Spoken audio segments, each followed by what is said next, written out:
Y bueno, desde mañana comienza una ola de calor en la zona central de nuestro país y que podría, ojo, dejar temperaturas de hasta 35 grados. Una de las preocupaciones, obviamente, por tener estas altas temperaturas son los incendios y su propagación. Y para que todos entendamos cómo prevenir este tipo de emergencias y qué hacer en caso de enfrentarse a una, ya estamos en contacto acá en el estudio, obviamente con Cristóbal Mena, consultor en resiliencia y manejo de crisis. ¿Cómo estás, Cristóbal? Bien, muchas gracias. Todo bien. Muy buenas tardes, muchas gracias por venir a los estudios de la tarde en vivo. Y bueno, con calor, yo ya siento el calor. Hace calor. Ya se siente el calor, pero la gran preocupación, Cristóbal, es mañana. Es decir, estamos a puertas de altas temperaturas, 35 grados para las próximas jornadas. ¿Cómo se maneja esto en esta época del año? Bueno, por un lado, en lo personal, de uno saber que en esta temperatura hay recomendaciones de base de salud, de evitar, por ejemplo, salir en la hora de mayor temperatura, desde las 11, 12 del día hasta las 4 o 5 de la tarde, si no tengo que salir, no salir, tomar agua, protegerse, eso es como lo habitual. Ahora, ¿cómo funciona el Estado, cómo funciona el sistema de respuesta en caso de que ocurra algo? Desde hace ya varios días se hacen mesas técnicas coordinando las capacidades del Sistema Nacional de Prevención y Respuesta ante Desastres para empezar a adelantar recursos, a coordinar los esfuerzos para que en caso que ocurra un incendio forestal, por ejemplo, se pueda responder de manera temprana. ¿Y qué medidas son necesarias para evitar que se generen, que se registren estos incendios forestales? Bueno, lo que sabemos por un lado es que los 99,7% de incendios forestales en Chile son producto de nosotros. Del hombre, de claro. lo que hacemos o no hacemos. Y eso tiene que ver tanto por sea dolo o por negligencia.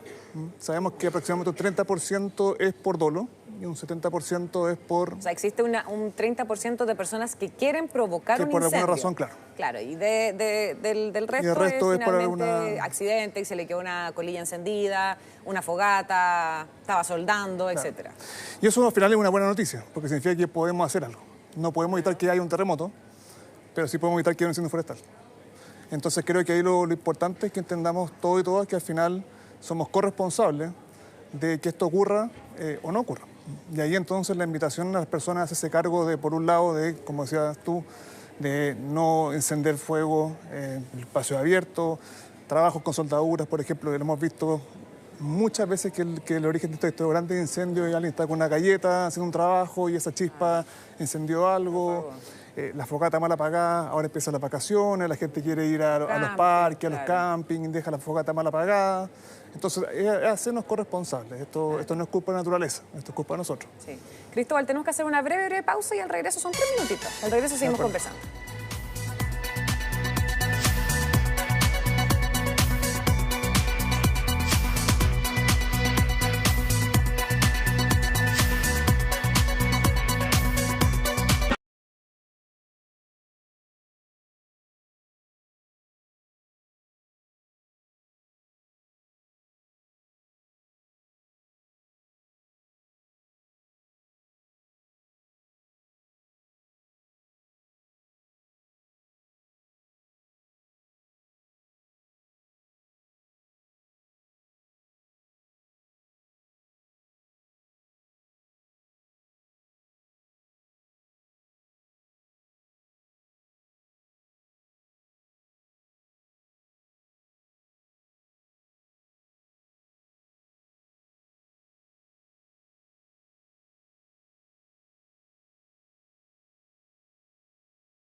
La Tarde Mega. Bueno, ya estamos de regreso en la tarde en vivo. Estábamos conversando acá en el estudio con Cristóbal Mena, consultor en resiliencia y manejo de crisis respecto a las altas temperaturas que se están proyectando para los próximos días, pero además en la prevención de los incendios forestales. Cristóbal, ¿cuáles crees tú que son las principales falencias en materia de prevención? Yo creo que lo principal es que todavía le estamos echando la culpa muchas veces a la naturaleza, por un lado. Ya. No nos hacemos cargo de lo que estamos siendo corresponsables. Y también que como país tenemos que empezar a entender que somos un país altamente vulnerable a los impactos de la crisis climática. De los 9 factores de vulnerabilidad que tiene un país por cambio climático, nosotros tenemos 7. Eso significa que estos tipos de calores, eventos extremos, de sequía pronunciada, van a seguir ocurriendo con mayor frecuencia y probablemente con mayor intensidad. Nosotros como país tenemos que empezar a invertir en esto. La inversión que hacemos hoy en día en prevención es muy baja. Gastamos mucho dinero en respuesta y entonces después nos preguntamos, bueno, ¿por qué tenemos estas temporadas recurrentes? Que de hecho hoy en día ni siquiera hablamos de temporada, hoy hablamos de periodos de mayor o menor recurrencia. Claro. Antes yo me acuerdo que uno decía, claro, la temporada, mal dicho, la temporada de incendios que partía como en noviembre hasta marzo, pero ahora finalmente es durante todo el año, es como una especie de temporada y hay algunos periodos donde es más intenso o más frecuente o más plausible que ocurra un incendio, que se registre, y otros que no. Exacto, de hecho este año solamente junio fue el único mes que no hubo incendios forestales en el país. Pueden ser pequeños y grandes, pero solamente un foco activo en todo este año. Entonces, claro, como decías tú antes, hablábamos que estábamos marcados un cierto periodo y después descansábamos. O sea, sabíamos que tipo octubre ya se empezaba a llamar al supertanker, claro, como que para que llegara en noviembre, diciembre, y ahora ya hoy en día todo no. el año. Y entonces tenemos que pensar en invertir en esto. Por ejemplo, los brigadistas de CONAF, la gran mayoría se contratan por temporada, no tienen un staff permanente muy grande. Entonces, bueno, si tenemos esta realidad de que vamos a tener incendios casi todos los meses del año, ¿tiene sentido mantener una estructura de la misma forma? Probablemente no. Se debería entonces invertir más. Entonces, probablemente hay que invertir más. Y inversión porque sabemos que trae retorno, no es un gasto.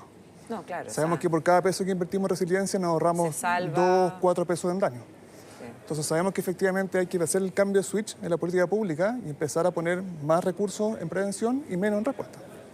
Mira qué interesante, más claro, en prevención que en respuesta.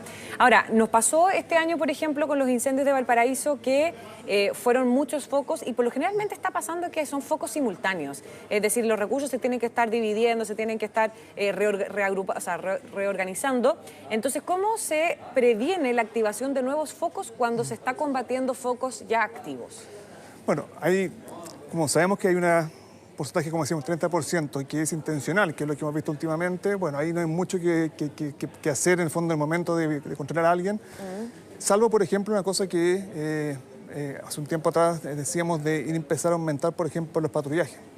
Sabemos que CONAF tiene el botón rojo, no sé si lo han escuchado, que bueno, hay zonas que van a tener una mayor probabilidad de que este incendio se propague y se quede en parte. Por un tema de geografía, de condiciones climáticas, viento, ya. Entonces hay ciertos sectores del país que cada día este botón rojo va sacando resultados y dice, bueno, acá van a haber lugares de mayor probabilidad de que si esto se enciende va a tener un gran incendio. En esos sectores podríamos reforzar, por ejemplo, el patrullaje del Carabineros, de la PDI, de las personas que están dando vueltas, mirando esos lugares que sabemos que van a ser probablemente más susceptibles de un incendio, para que si comienza un foco podamos detenerlo rápidamente o evitarlo de manera. Y lo otro es empezar a preparar también el paisaje. O sea, nosotros vivimos en un entorno, lamentablemente estamos expandiéndonos cada vez más cerca de los bosques, más cerca de las zonas que llamamos de interfaces entre lo urbano y lo rural. Y en regiones donde llevamos muchos años con la mega sequía, también, es decir, con una vegetación mucho más seca. Y además agregamos también lo que pasa, por ejemplo, en Valparaíso, informalidad, pobreza, personas que viven a donde pueden vivir, no necesariamente donde quieren vivir, que son las zonas con alto riesgo y que además hay basurales, quebradas. Entonces empezamos a crear nosotros decimos los desastres se van creando, se van construyendo. Esto no pasa de un día para otro. Hay una serie de cosas que van pasando, que terminan desencadenando en ese fuego que alguien lo inició o que fue negligente.